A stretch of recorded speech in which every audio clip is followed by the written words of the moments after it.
today's topic is around high performance teaming, and what are the things that high performance teams do to become high performance teams? The thing I find really interesting about this is that for the unbelievable number of teams that are out there and the number of leaders who are in charge of teams, if you said to most people, do you know how to build a high performance team? There isn't like a formula for how to do it. Like, people don't normally say, yeah, I know there's like 5 things you've got to do or 6 things you've got to do. They just tend to go off either reading a book or intuition.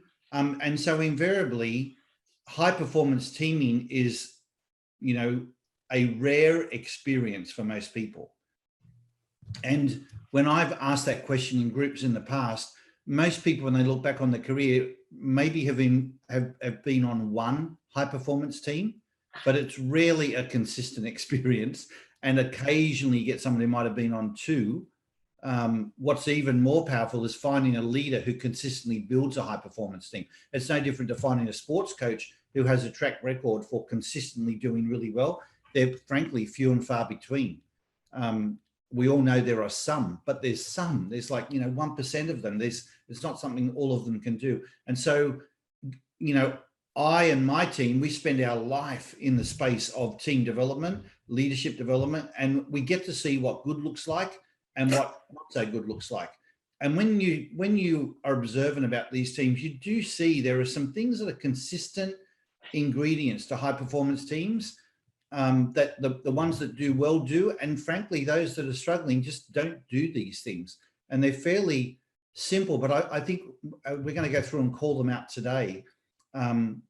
You'll see that as simple as they are to see on a screen, they're not so commonplace, and some of them need diligent, focus in order to bring together, but they are what make the difference. So we'll walk you through those and see, and show you some of the connection to ID as well. Just in starting off, can I ask people about their own experience on high performance team? Can we just maybe throw up into the group, throw out into the group the just some, what do you see are characteristics of high performance teams? Like, if you think back to maybe you belonging to a team, if you think back, where was a team I belonged to that was a high performance team? What was it that we did that really made the difference? Was it one thing in particular? Was it a couple of things? Was there a formula? Was it just that it took time? Who has belonged to a high performance team and maybe has something I could call out as to this is what we did that really made the difference in your view? I can talk to that. Thanks, Jim. I've built several high performance teams over the years, and I was introduced right from day one that you've got to do the psychology right. So therefore, the second I discovered Instinctive Drives, I was a way to be able to develop high performance teams every time. Forming is the first one. So I get the IDs and I can see what we're missing across the different strengths. So I allocate a ratio of 25, 50%, 25%. So 25% in the 7, 8, 9 scoring, 50% in the 4, 5, 6 scoring, and then 25% in the 1, 2, 3. Now, I can't always get that perfect because you've got the technical as well, but that gives me a ratio to aim for across the 4 ID, whether they are using or avoiding. Now, why I use the 4, 5, 6 is that just gives me a bulk in the middle that can use or they can avoid, or whoever said the analogy where a 5 is where you can be in the water and your eyes can see above the water and below the water. So that to me summed that up nicely. Okay, thanks. Then Jim. That's the forming, and then the storming, we do the ID exercise publicly.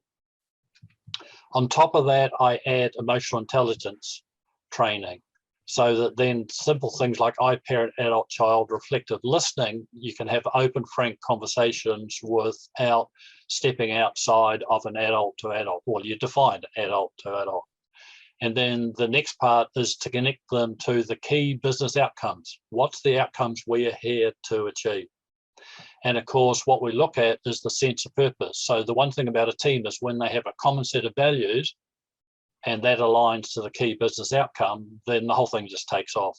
And basically you become a passenger in the process because it has its own synergistic energy. Thanks, Jim. I tick all those boxes. I think they're all really valuable, steps that you take there to build a team. And some of the things very specific around the ID are really, quite surgical in a way, in terms of looking for people with certain scores and getting, I would just sum it up to say diversity. The first thing that we notice about a team that has diversity of ID, which means diversity of mindset, is you have all of this rich raw material there, so long as you harness those differences. It doesn't work if you have diversity, but then you've got a leader, for example, that dominates one particular way. So diversity is necessary so long as you then extract it as diversity. Can I build on that one? Diversity and what do you call it, where people are dependent. So when we went to put the biggest team I've ever put together, which was 108 people, we went to the Otara spinal unit and found a person who was physically disabled and hired him. Purely because everyone in the room, the other 107, had physical capabilities and he didn't. He turned up every day. Yeah. Not a shaming exercise, just a vulnerability, disability, and he was prepared to give it all he could. Excellent. Thank you, Jim. Anyone else? I can see there's some comments going on in the chat as well where people are putting in things that they've noticed. Has anyone got something that hasn't been shared verbally or in the chat that they've experienced being on a high performance team that you think made the difference?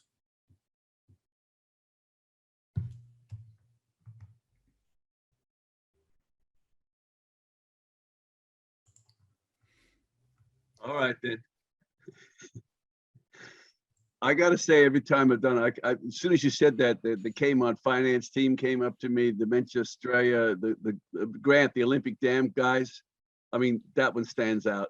And one of my measures, these people, they all see each other and talk to each other after they've left that team, and they get together and they're still friends. Like, that team doesn't actually die. They just don't work together anymore. Right. So, and therefore, to me, when I boil it down, the core that's left is their relationships, and they're based on trust, and they're based on accountability, and they speak up sooner, and they sing the same song, all those things. But all those tools won't work if there isn't an element of ultimate respect and trust that you can't create you can't like force, but you do it through keeping your promises, following up on stuff, telling each other the truth, all those things. So we actually have a formula for it that we teach to all of our teams, so to me, the core is relationships. Thank you, Greg.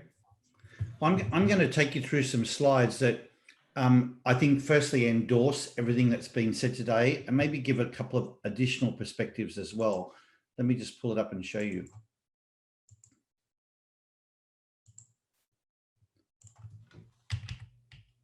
So I want to focus on 5 things that high performance teams do, and then 6 things that you typically see. Like, what are the proof points that maybe you could say, well, if we see these things, that's indicative of us being a high performance team. And the first thing, and I've thought about this in relation to living in a virtual world today, because there are so many teams that don't get to be together as a team anymore. And they work very much as individuals under the umbrella of a team name, but they don't get to be a team. They might meet, even virtually, may not be as a whole team, or they don't share as a whole team that could be dominated by 1 or 2 people, but particularly getting to come together live and be a human. That's no longer something that people take for granted since both COVID and since, technology has allowed us to work globally now in teams with people we might never meet. To Greg, your point, people, can get so close that even when they're no longer on a team, they still have a relationship. But that's been really challenged for some people who never get to do that physically. So I think in leading a team, one of the things I've found is that we can go for a long time working virtually, but if you want to be a high performance team, at some point, you need to actually be human. You need to come together and shake hands, hug each other, have a wine with each other, sit around the table and have all sorts of physical reactions with each other.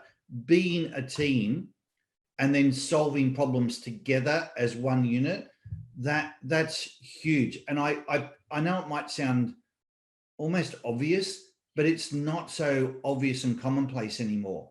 And the people who are returning from COVID and starting to spend time together as a physical team are noticing a massive difference in the team dynamic because they get to be humans with each other. What I would tell you is that the rhythm of a high performance team is to do this on a bi-monthly to quarterly basis. We used to say quarterly, and I would say since COVID, it's stepped up. And now the high performance teams are meeting a little more often because it's even more challenged. There's a lot of change and transformation going on. And the more that happens, the more you've got to turn up, the communication and the frequency of getting together. So meeting regularly as humans is a really important piece. And although it might cost some money, both in like travel and downtime in productivity, as they say, when the woodsman takes time out to sharpen the axe, he's not really losing time. And I think if you structure those get-togethers well, they're very valuable. The second thing that I think differentiates when the team's together is they spend time talking about how they're doing as a team. There's a lot of teams that come together and don't talk about themselves as a team. They talk about strategy. They talk about QBRs, like, what do we do for the quarter? It's very task oriented, but high performance teams actually stop and get off the treadmill and say, like, how's it working for us? Are we having fun? Are we working? What is working? What isn't working? How are we each doing personally? There's a lot of people that are grinding and, burnout and mental wellness. They're very real issues. Some people don't even know what's going on in each other's lives. So taking time to check in on the team is one of the things that when you do come together as a team is really important to do. And then I'd say the other piece that's around that is seeing themselves as team one. It's not just being one team. It's that we are team one. Us being together is more important than any customer. And meaning if a customer says, well, the only time I can meet with you is when that team meeting's on, and you go, oh, which way do I go here? In a team one mindset, it's actually easy. You go with the team, not the customer. And that's in direct conflict with how some people run their businesses or run their teams.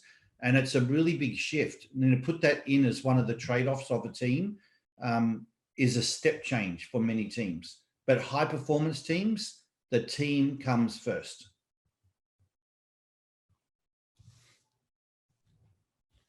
The second thing I would call out is they have high peak performance scores. So those of you who are familiar with the ID material know that PPI stands for peak performance indicator.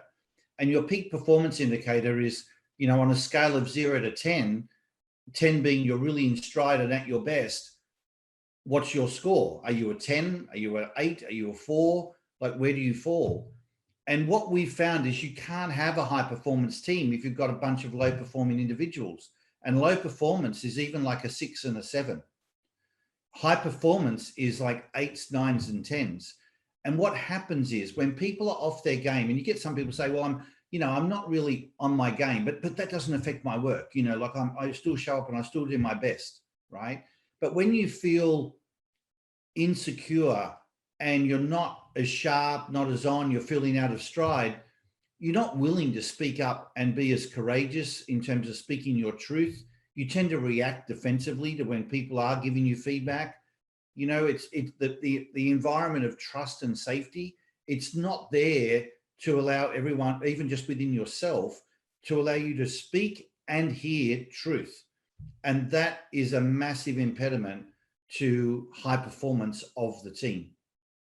Not to mention going the extra mile and showing initiative. So if you want a high performance team, one of the things that we do is focus on helping individuals get to their best too. And then from that base, we can build a high performance team. And I don't see that covered by many leaders and teams. A lot of people say things like, we need a compelling vision, we need a strategy, we need clear roles and clear purpose and all of that sort of mind side. But there's a big piece around the individual and how the individual shows up as well that's really important. I'll show you the 5 items and then I'll stop and have some conversation. So trust most people refer to trust, and you saw that in the chat and in some of the comments that were made earlier verbally. But trust is huge. I mean, I say my sort of mantra with teams is trust is for teams as oxygen is for humans. Without it, you just can't function. And trust is everything.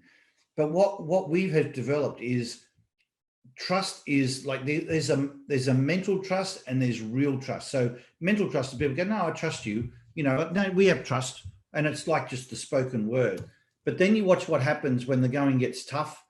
It's like, where do people go to when conflict starts to occur? And what they call, you know, radical candor. Like when people are really speaking their truth, how do you hear that? How do you react?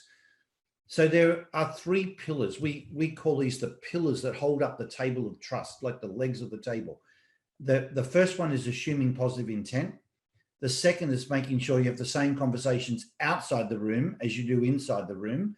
There it is right there. That's like what, if you want to measure high performance team, I put a big circle around that point and just say, is that happening or not? And the third one is cabinet solidarity, which means have the fight in the room, but when you leave the room, you are one team, and you don't say things like, well, you know, when your team says, but why are we doing that priority? Or why did you, you know, why aren't we doing that anymore? You say, well, because they decided, and, you know, I know, but I mean, it's what he or she or they decided. There's no he, she, or they, it's we, that we are the team. And you disagree with what might have happened, but you still commit and you go forward. And that principle of disagree and commit is a really challenging principle to put in place. And until you've got that, you don't really have trust, because people then won't speak their truth. And in fact, I was on a meeting earlier today where the team told me that they trust each other. And when they went into a different meeting, the person leading that meeting came back to me today and said, everyone was bantering on their chats, saying one thing on the chat, but a different thing in the room. Not everyone was speaking up. So for all that they say there's trust, they weren't doing these 3 dot points. They weren't having the same conversations verbally as what they were having in the WebEx chat, you know? There wasn't the cabinet solidarity that you need to see in a trusting team. So I put these in place because for all that we speak about trust, it's like, how do we know if there's trust? This is how you know. And when we work with teams, we actually go around the room and we individually ask everyone to commit to the principle or the protocol of assuming positive intent. And it becomes part of the common language of the team. So people call it out and say, you know, I hear what you're saying, but are you assuming positive intent? And I get called on that out by my team. There's times when I'll get frustrated with something. Someone says, are you assuming positive intent? I'm like, oh, no, I'm not. Thank you. You know, because that's a hallmark of trust. And if it is so crucial to a high performance team, you know, outcome, we really should, I think, be even more focused on getting these protocols in place for trust. The fourth is vision driven. So everyone talks about having a compelling vision, but this is really powerful, because what I'm finding with teams, even if they have a compelling vision, there's almost a default that occurs where they very quickly revert to task. So even though there is a vision for what we are here for, and we're all driven to achieve, what people know is, but what do you want me to do? What's my task in making that happen? And straight away, it becomes a task. If you watch the conversations of most people of a team, it's about the work they're doing. Very rarely do they connect the work back to the vision and have the vision be the reason for everything they do. When they get up to start each day, they've got their task list of what they've got to do, and there's what they go and get other people to do, but they don't connect it back to the vision. So when I talk about being vision driven, I mean in every message, in every interaction, the vision is kept alive as the burning reason why we're here. And most teams, that is not the case. But in a high performance team, the vision is much more alive all the time compared to, you know, other teams. And the last one, and Greg, this relates to the point you were making, I think, about people getting together and actually liking each other and being friends, is when there is a high performance team, people share their personal stories. It's one of the, because they feel safe and they feel like it's almost necessary to get to know each other at that sort of level. There's a level of vulnerability because there is the safety and the trust that's there. So when I look at this, you can either, it's like chicken and egg. You can either say, well, when we become a high performance team, we'll do these things, or we just start doing all these things and we will be a high performance team. So don't wait for trust and don't wait for safety. Start sharing personal stories, get together. You can just start doing these things, and what will emerge from the process is, high performance. Now, there are other things you need as well. Like you clearly need to have the right people in the right roles, but that's not normally where the pain points are. These are the things that are typically where the game-changing impact can come from. Getting together as a team, helping individuals step up. Like when we work with most teams, the average score when we come in to work with a team, the average score is 6.3. So most teams are not operating at a high performance individual level, and to start off with. Trust is not something that occurs because you've got a bunch of nice, trusting people. The default behavior on any team is suspicion, not trust. You only get trust on a team if you work at it. It doesn't come automatically. Vision driven is not automatic. Most teams do not have a vision, and they don't keep it alive day to day. And most teams don't, particularly now when they're hybrid or virtual, they don't really get to or make a point of taking the time to share their personal stories. So these are 5 things that you could incorporate quickly. And you might say, geez, we're doing number 1 well or number 4 well, but we're not doing number 3 well. And I would suggest to you, if you've got all 5 of these really clicking, you'd have a great team. And there might be people on this call who do have all 5 in place, and you would probably then say, actually, that explains why my team's going really well. So I'm going to stop there in case people have got some comments and questions before we move on to the next section.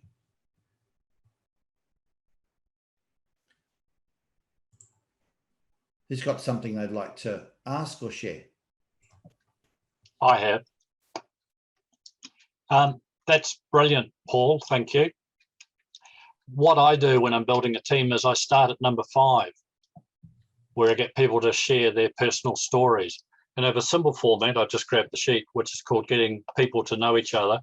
And we just get people to interview their buddy. So they're paired off and they talk about their earliest childhood memory, their upbringing, city, town, their parents' employment, where they fit in the family, middle, oldest, youngest, schooling, education, first paid job, hobbies, interests, family, and what's important to them. What's fascinating with that is one day I did that presentation for Phytech, which is the forestry industry, and the CEO came to me and said, that's not going to work. Our people have worked together for 20 years in the forest. They know each other very well. And I said, well, it's too late to change what I'm going to do as a presentation. And he came up to me afterwards when people shared their stories and said, you know what, these men have worked together for 20 years and they don't know each other. Whereas that's a format for people to meet people and start with sharing their personal stories. Thanks, Jim. It reminds me, a couple of years ago, Cisco, under their new leadership, they had someone come in and share their story about mental illness. And it was right back before there was a focus on mental wellness and illness. And these 2 women were just so authentic and so. This is in front of 70,000 people on a team call they do once a month. And as a result of those 2 women, that day, 200 other people came forward sharing publicly that they had, a similar challenge. And when they then conducted a survey, they found 25% of their workforce was directly connected to people with some form of mental health issue. That means in either themselves or in their immediate family, 1/4. And that statistic has since been, repeated around the world with other communities that I've worked with, that's typically the statistic, 1/4. And yet in most teams, if you look at a team of a dozen people, most people don't either share that or know that, in terms of what one of their colleagues might be going through. And yet that type of a challenge can be incredibly huge for someone to be dealing with personally and not yet have other people aware. I mean, think of how someone might react if they've got that going on in their life. You don't even know that. You could be completely misinterpreting them. So taking time to get to know those personal dimensions of people is huge. What about someone who's maybe new to our call that we haven't heard from before, that might have something they'd like to share about those ingredients up on the screen, whether you've experienced those, whether you see them in your team, or whether you notice the difference with the missing? I'll give it a whirl, Paul. Hi. Thanks, Suze. I was just thinking about all of those points, and I think, we've talked about having high performing teams. It's something we do kind of bring up quite regularly. And we do ask the team kind of what their score would be on not that regular basis. And I was just thinking about that. And I think, we've asked them, what's your kind of work score? How do you think you're performing at work? And they would all probably rate quite highly, especially at the moment. I think everyone's feeling like they're hitting their goals and achieving. But I guess from a personal or overall perspective, they're probably all quite low. Like, we've had quite a lot of, I guess, personal drama or personal things going on. And I think what you were saying before about how that impacts on actually how they do show up. But I guess my question is, how do I help the team to, or what can we do to kind of help bolster their, the way they are showing up? Obviously, when it's personal things and it's all very different, and there's a lot of stress going on outside of work, it does impact. But obviously that's a major player in kind of continuing with the high performing team. Well, there's a number of things. The first is just to ask them, what do you need? I've had people say things like, I just need a day. I just need a day to go and get all this stuff sorted, get it off my plate, and then I'll be right. I'm like, go do it. I mean, if one day is going to help them shift from being a 6 out of 10 to an 8 or 9 out of 10, I mean, why would we not do that? One of the other things, though, is if you talk to someone who's an authenticator, just airing it, if they get it from the inside to the outside, just the airing of it can make a massive difference. The number of authenticators, when they've talked something through, will say, oh, I feel so much better for getting that off my chest because it's now real. It's on the outside, right? So just hearing Matt, letting them share their story. You don't have to do anything about it. They may do something about it once they've vocalized it and they can see it more clearly themselves. But just paying attention to it, acknowledging it, let them get it off their chest and asking them. I don't think you need to necessarily get all that creative from a work point of view. If you just acknowledge, give the time for it and ask them, you'll probably, just those things alone will make a massive difference. All right, we'll give it a whirl. Thank you. You're very welcome. Someone else. Hi, Paul. Yeah. Oh, sorry. Yeah. Cool. I just thought I'd put my video on so you could see a face to the name. Yeah, I just wanted to share some really good thoughts there, and I guess something that we do in our business, which we started a couple of years ago, and probably what you're talking about, sharing their personal stories. And what we tend to do, and it's working quite well, is every Monday morning we have our what we call our toolbox meeting, which we started for the whole old health and safety situations. And what we've introduced there is pretty much we'll go around the whole room, and there's 16, 17 of us sometimes. If you can't be there in person, obviously with the COVID and what have you, everyone joins online. So we've got either virtual or physical meeting or a combination of both.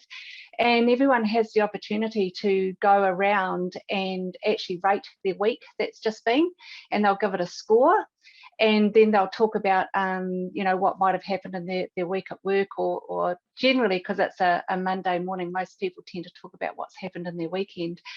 And it's actually we found it to be a really great way of seeing into each other's lives and what's going on with their kids, with their mum and dad, or, what have you. Some people get excited because they're moving into their first home. Some people have just had birth of a new, baby boy, baby girl. And it's just become a really nice way, icebreaker of a Monday morning, and for us to all touch in, no matter where we are in the country, to just check in where each other is. So yeah, I think that's been a big shift for our small business. It's a great example of it, Ruth. Thank you for sharing it. And thanks for being on the call. Yeah, these things are, I remember someone saying years ago, the 6 things you've got to do in life to be successful, they're actually really easy to do and they're easy not to do. It was Jim Rohn. Some people might have heard of Jim Rohn. And I thought that was a really good statement. And these ingredients here, I would say the same thing, coming together like it's, you don't have to be a rocket scientist to figure out how we might bring the team together. Sharing personal stories, they're not big things. Trusting each other, they don't sound hard to do or that sophisticated, but to actually keep them alive in the team, like trust or having high individual scores. These are things that require regular, like, diligence, because people go off track easily. Trust can get wobbly at times. And as a leader of the team or as a member of the team that cares about the team being at a high performance level, you can play a role to make sure that these ingredients happen as well. I feel privileged to work around the world with some of the very best teams at the highest levels. And these ingredients, as someone said to me yesterday, no matter how big the company, they're all made up of little teams about the same size. If they've got 150,000 employees, they've still got teams of 8 to 10 people scattered all around the world that make that big engine click. And these same ingredients apply whether you're right at the C-suite at the top or you're, at the bottom of the organization. Same things apply. So I would, even more so, it's probably easier to be vision driven or be aware of the vision if you're at the top, because you're probably the people that are setting it. But the people who are 3 and 4 levels down, so many of them don't even know what the vision is. They'll say things like, well, have I got a role description? I need a role description. A role description that tells me what my tasks and responsibilities are. And yes, you might need that too, but you're going to have a lot more performance if doing that work is connected to a deeper purpose and meaning that is vision driven. And every time you're asked to do something, someone says, well, the reason for that is here's how it fits with our vision. And, it's just staggering to me how rare that is. So keeping that alive, just know that in the same way that suspicion is the default behavior, not trust, task is the default behavior, not vision. And if it doesn't matter the idea of the group, it's what happens in team dynamics.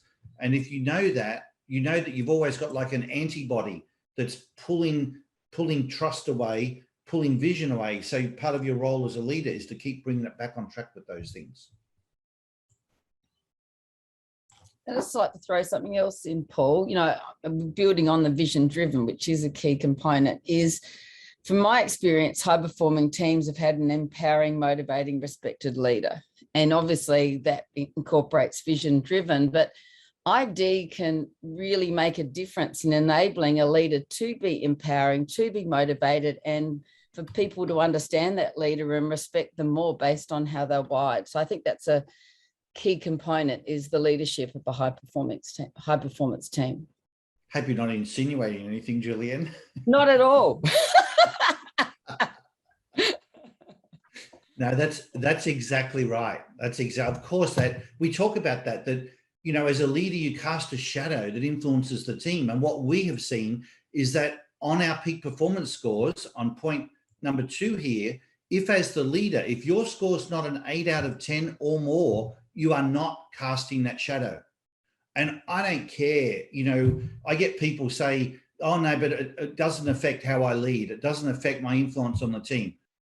It does. It does. And eventually, and they know it, they probably just don't feel they want to own it in that moment. But you know yourself, if you look at your scores and you have a moment where you feel like you're a 6, you're sort of just going through the motions. You're not like exuding that energy that influences across your world. So Julian's exactly right, that's there. Now, I will say, to the credit of so many wonderful leaders, there are many great leaders who are operating at high scores who still don't have a high performing team. So what is true, linked to what Julian mentioned, is it's not enough. And I think there are some leaders that have enough of an ego that they think that because they're energized, because they're on it, because they've got a vision, their strength, their passion, their charisma will carry the team through, but it doesn't. And that doesn't mean that they won't perform well and achieve great results and get accolades, but is the experience of the team one of high performance? It won't be enough, but it's a really vital ingredient. And another one I'd like to throw in, you've got with vision driven is values driven as well. And I think alignment on values and culture can make a massive difference. Yes, thank you. Thank you. Well, I'm driven and accountable to those values, because I think we've all exactly go through the motions of coming up with our 6 values that fit into a nice acronym that sounds great on the wall, and then you watch behavior that's different and no one does anything about it. Yeah. Can I say something? Oh, sorry. Sorry. Yes, no, go. We're experiencing that. I work in healthcare, and it was I'm new to this company and always worked in conscious leadership roles. I'm on a task force to reinvent IDs or use it more within our organisation. And what I've seen as the newbie is that they've had very strong values which everyone was connected to, and as they've grown, one, they haven't kept to the ID flow and drive or stride, and everyone's feeling like they've lost the reasons why they're there, and then they've lost trust. So it's really hard because the values are amazing, and I came on board for that exact reason. But what I'm seeing from we've got collegial support within smaller groups, so we've got people working as high performing teams within smaller groups, which I'm part of one. But as a whole, everyone's, as you know, with COVID and working in the disability healthcare sector, everyone's burnt out. And if you don't have values, you lose your trust, then everyone's pretty much wanting to jump ship. So yeah, it's really quite interesting. It's a great point. I wouldn't say that all these things are symbiotic, but they almost are. Like if one of these is off, it probably affects the others as well. Yeah. A great point. So Mani, thanks for sharing. In future, make sure you put your ID next to your name, because you've almost got the perfect ID. I'm an 8427. That's right. Saw that coming. Greg, were you going to share something before? Yeah, I just want to throw something in about humans. If there was one way to make a high performance team and it really worked, we'd all be using it. And it's like if there was one religion that worked, we'd all be using it. And if there was one way of raising a family, and I want to remind everyone that maybe one of the things that can't be done with the left brain was the formula for high performance team is use more right brain, which sort of goes, what's out there and what are we? And maybe each high performing team has to create its own high performance. And later on, we look back at them all in history and we go, hey, they all had that in common. But that's like saying, well, the meals all had some chicken in it, but that's what not made them a great meal. And I'm just saying, I would be focusing more on what's this team need to be high performance from their definition of it, and really work from them out, rather than, I think when leaders fail, they try to work from a concept in, and they impose rules and systems that were worked before, like, the 7 habits of highly successful people, but that was worked for him, So I'm just saying, this idea of creating one out of a set, I think it's a great starting point, but what's this team need is kind of more where I'd go. Well, I would, so we don't lose the power of this, Greg. I don't disagree with what you're saying, but I think I would say I have found these 5 components to be true for every team, but how they each deal with them and which ones might need more emphasis, that's probably what varies from team to team. So, when a team comes together, team A might have high scores here, but may not have as crisp a vision as they need, or haven't shared their stories. And I think how they go about each of these might vary from team, to your point, but I have found these to be universally applicable. Yeah. Well, what I'm saying is, and I found another list, and Kobe's found another list, and someone's found, we've all found them to be true. What we find align with them, I can see mine in yours. I just wouldn't word them that way. You could see mine in mine, but you wouldn't. And we got to find out that we're using the same definitions with each other, because I think we all making the same comments, but they just, that if they're not expressed the way where I buy into it, it's like I'm actually saying the same thing, but if we don't get that agreement, that's all I'm saying. Yeah. Yeah, I think it's no, I'll just move on. I don't disagree. I think the same. I think a lot of people often look for more sophisticated steps to build a high performance team, and I actually think some of the steps are actually quite simple. You just got to do them, and most people, or many teams, overlook these things. For those of you who are into, looking at, so where do we use the ID to address these items? I just thought I'd say these two here are really big with ID. Obviously, helping people be the best version of themselves. That's one of our claim to fames when we work with teams, is that the ID is all about helping you understand your own formula for success. So getting your peak performance score up to a really high level, whether it's, through coaching individuals or just through an awareness, that's a big connection with ID.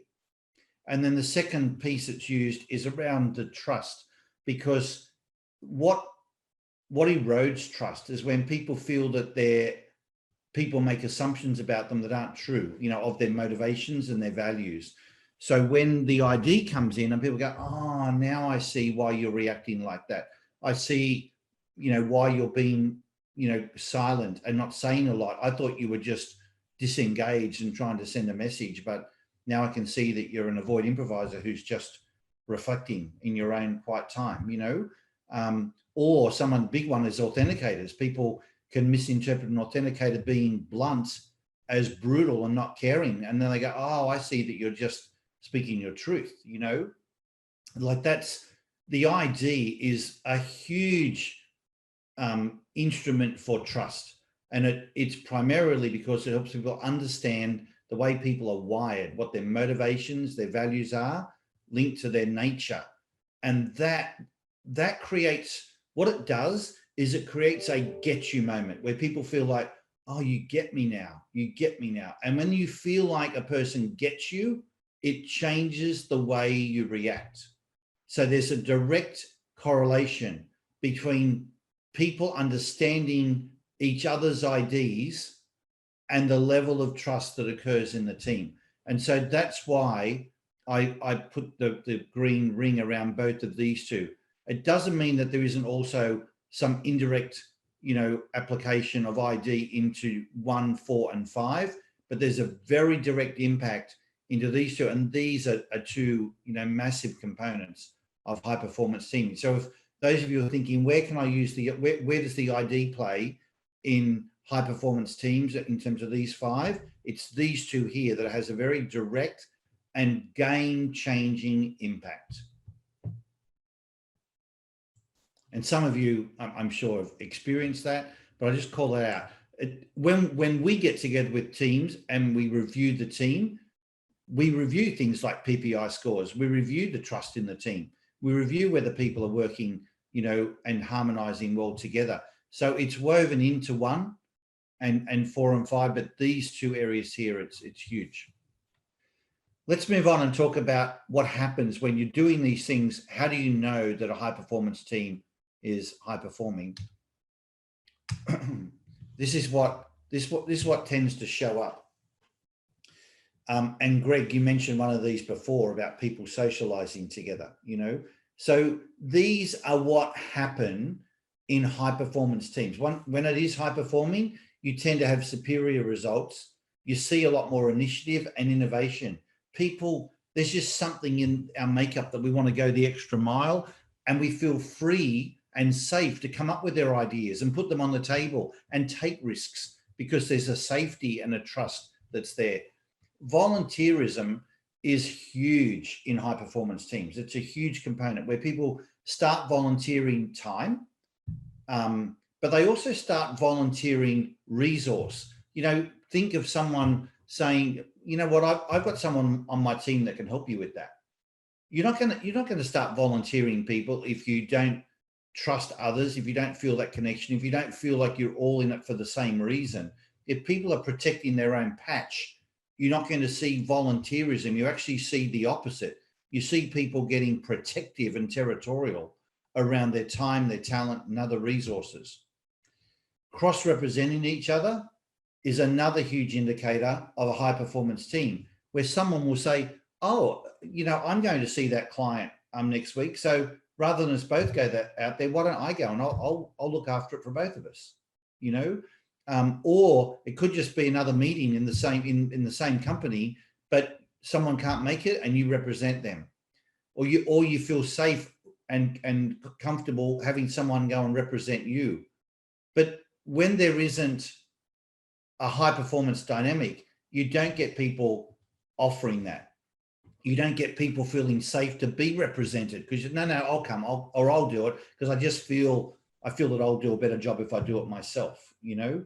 So cross representation, and I actually have leaders in today's age where people are saying, like leaders are saying, well, I need my team to not be a silo oriented, and I need them to get more collaborative.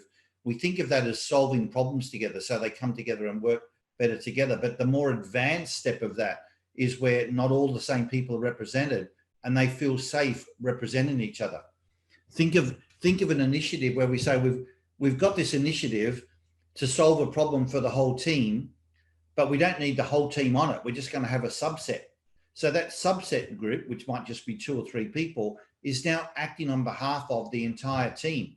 And when they bring back a solution, if you don't have trust and respect and cohesion, everyone's just going to want to pull apart the recommendations of that subgroup.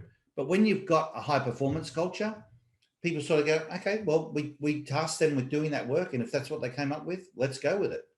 So even cross-representing your own team in a subset or sub-team like that doesn't happen effectively if you don't have that high performance dynamic. Solving problems together.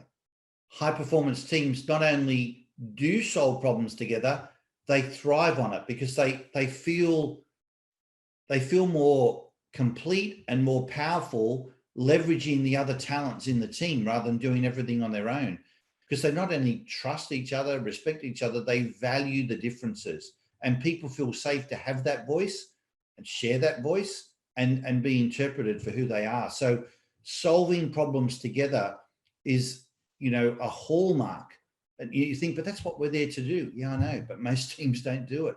Most teams come in and either give a report out on their silo and then switch off when other people are talking about their function.